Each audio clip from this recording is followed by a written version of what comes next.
നമസ്കാരം. മലയാളി വാർത്തയിലേക്ക് സ്വാഗതം. പുറം ലോകത്തിന് ഇവർ മാതൃകാ ദമ്പതികൾ. മറ്റുള്ളവർ കാണുമ്പോൾ ഇതുപോലൊരു ജീവിതമായിരിക്കണമേ എനിക്കും കിട്ടിയിരുന്നത്, അല്ലെങ്കിൽ ഇതാണ് ഞാൻ ആഗ്രഹിച്ച ജീവിതം, ഇങ്ങനെയാവണമായിരുന്നു എൻ്റെ ഭാര്യ, ഇങ്ങനെയാവണമായിരുന്നു എൻ്റെ ഭർത്താവ് എന്ന് മറ്റുള്ളവരെ കൊണ്ട് തോന്നിപ്പിക്കുന്ന തരത്തിൽ അത്രയും നല്ല ഭാര്യ ഭർത്തൃ ബന്ധമായിരുന്നു കഴിഞ്ഞ ദിവസം ഭാര്യയെ കുത്തിക്കൊലപ്പെടുത്തിയ ഭർത്താവിൻ്റെയും ഭാര്യയുടെയും ജീവിതം എന്ന് പറയുന്നത്. സോഷ്യൽ മീഡിയയിൽ 10,000 പിന്തുടരുന്ന സുന്ദരമായ ജീവിതം. എന്നാൽ ആ വീടിനുള്ളിൽ നടന്നത് മറ്റൊരാളും അറിയാത്ത ക്രൂരതകളായിരുന്നു എന്ന് വ്ളാത്താങ്കര തിരിച്ചറിയുന്നത് ഇന്നലെ രാവിലെയോടുകൂടിയാണ്.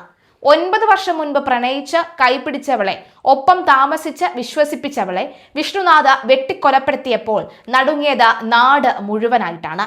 സോഷ്യൽ മീഡിയയിലെ താരം.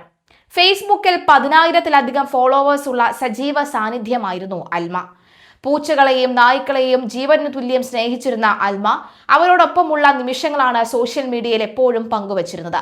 അയൽക്കാരുമായി അധികം അടുപ്പം പുലർത്താത്ത അൽമയ്ക്ക് വിഷ്ണു തന്നെയാണ് എല്ലാ പിന്തുണയും നൽകിയിരുന്നത് എന്നാണ് ബന്ധുക്കൾ പോലും കരുതിയിരുന്നത്. ഫേസ്ബുക്കിൽ നിന്ന് ടാലന്റ് ബാഡ്ജ് കിട്ടിയ സന്തോഷം പങ്കുവച്ച ദിവസങ്ങൾക്കുള്ളിലാണ് അൽമയ്ക്ക് ചിത ഒരുങ്ങുന്നത്. കുട്ടികളില്ലാത്തതിന്റെ പേരിലെ കലഹം കൊലപാതകമാവുകയായിരുന്നു എന്നാണ് വിവരം. കുട്ടികളില്ലാത്തതിന്റെ പേരിൽ വഴക്കുണ്ടായി, അത് കൊലപാതകത്തിൽ കലാശിച്ചു എന്നാണ് വിഷ്ണു പോലീസിനോട് പറഞ്ഞിരിക്കുന്നത്. എന്നാൽ ഈ മൊഴി പോലീസ് പൂർണ്ണമായും വിശ്വസിച്ചിട്ടില്ല. പ്രണയിച്ച് വിവാഹം കഴിച്ചവരും വർഷങ്ങളായി സന്തോഷത്തോടുകൂടി കഴിയുന്നവരുമെന്ന് നാട്ടുകാർ കരുതിയിരുന്നവർക്കിടയിൽ ഇത്ര പെട്ടെന്ന് ഒരു കൊലപാതകത്തിലേക്ക് നയിക്കാനുള്ള കാരണമുണ്ടോ എന്നാണ് അന്വേഷണ സംഘം പരിശോധിക്കുന്നത്. ഇന്നലെ ഉണ്ടായ വാക്കേറ്റത്തിനിടയിൽ വെട്ടുകത്തിയെടുത്ത് അൽമയുടെ പിൻകഴുത്തിലും തലയിലും വിഷ്ണു ആഞ്ഞ് വെട്ടുകയായിരുന്നു.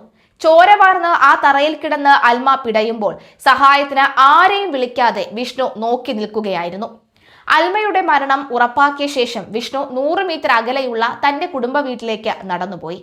അഭിഭാഷകനായ ജ്യേഷ്ഠൻ ഷിജുവിനോടാണ് താൻ ഭാര്യയെ കൊന്നു എന്ന കാര്യം ഇയാൾ കൂസലില്ലാതെ പറയുന്നത്. ഷിബു ഉടൻ തന്നെ നെയ്യാറ്റിൻകര ഡിവൈഎസ്പിയെ വിവരം അറിയിച്ചിട്ടുണ്ട്. മിനിറ്റുകൾക്കുള്ളിൽ പാറശാല പോലീസ് സ്ഥലത്തെത്തി വിഷ്ണുവിനെ കസ്റ്റഡിയിൽ എടുത്തു.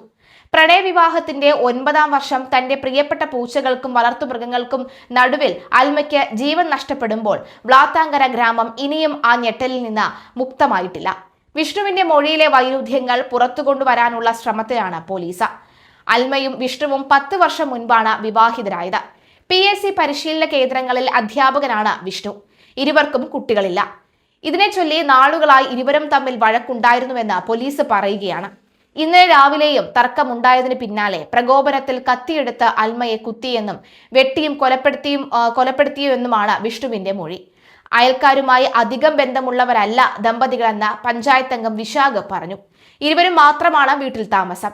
അതുകൊണ്ട് തന്നെ അവർക്കിടയിലെ പ്രശ്നങ്ങളെക്കുറിച്ച് അയൽവാസികൾക്ക് അറിവില്ല എന്നും വിശാഖ് പറയുന്നു. ഭർത്താവ് വിഷ്ണുവിന് സംശയരോഗം ഉണ്ടോ എന്ന കാര്യവും വ്യക്തമായി അന്വേഷിക്കും.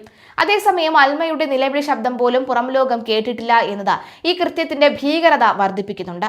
കുടുംബകലഹവും കുട്ടികളില്ലാത്തതിനെ ചൊല്ലിയുള്ള തർക്കവുമാണ് കൊലപാതകത്തിന് കാരണമെന്ന് വിഷ്ണു പറയുമ്പോഴും ഇയാളുടെ കടുത്ത സംശയരോഗമാണ് യഥാർത്ഥ വില്ലനെന്നാണ് പോലീസിന്റെ പ്രാഥമിക നിഗമനം. സമൂഹ മാധ്യമങ്ങളിൽ ഏറെ സജീവമായിരുന്ന അൽമ തന്റെ പൂച്ചകളെയും യാത്രകളെയും കുറിച്ചുള്ള വീഡിയോകൾ നിരന്തരം പങ്കുവെക്കുമായിരുന്നു. ഭർത്താവിനൊപ്പമുള്ള മനോഹരമായ നിമിഷങ്ങളും അവൾ തന്റെ ഫോളോവേഴ്സിനായി നൽകിയിരുന്നു. എന്നാൽ ഈ വർണ്ണാഭമായ ഡിജിറ്റൽ ജീവിതത്തിൽ നിന്ന് ഭീകരമായ ഒരു കുടുംബാന്തരീക്ഷം വിഷ്ണു ഒരുക്കിയിരുന്നു എന്നാണ് പുറത്തുവരുന്ന വിവരങ്ങൾ. അൽമയുടെ സോഷ്യൽ മീഡിയ ഇടപെടലുകളെ വിഷ്ണു സംശയത്തോടുകൂടി വീക്ഷിച്ചിരുന്നു. കുട്ടികളില്ലാത്തതിനെ കുറിച്ചുള്ള നിരന്തരമായ പരിഹാസങ്ങളും തർക്കങ്ങളും ഒടുവിൽ അൽമയുടെ ജീവൻ എടുക്കുന്ന ഘട്ടത്തിലേക്ക് വിഷ്ണുവിനെ കൊണ്ടെത്തിക്കുകയായിരുന്നു. നഷ്ടപ്പെട്ട വിഷ്ണു, അതായത് സ്വന്തം നിയന്ത്രണം നഷ്ടപ്പെട്ട വിഷ്ണു തന്റെ അധ്യാപകനെന്ന മാന്യത മറന്ന മാരകായുധങ്ങളുമായി അൽമയെ ആക്രമിക്കുകയായിരുന്നു. കഴുത്തിന് പിന്നിലും ശരീരത്തിന്റെ വിവിധ ഭാഗങ്ങളിലും ഏറ്റ ആഴത്തിലുള്ള മുറിവുകൾ ആണ് മരണകാരണമെന്ന് വ്യക്തമാകുന്നു.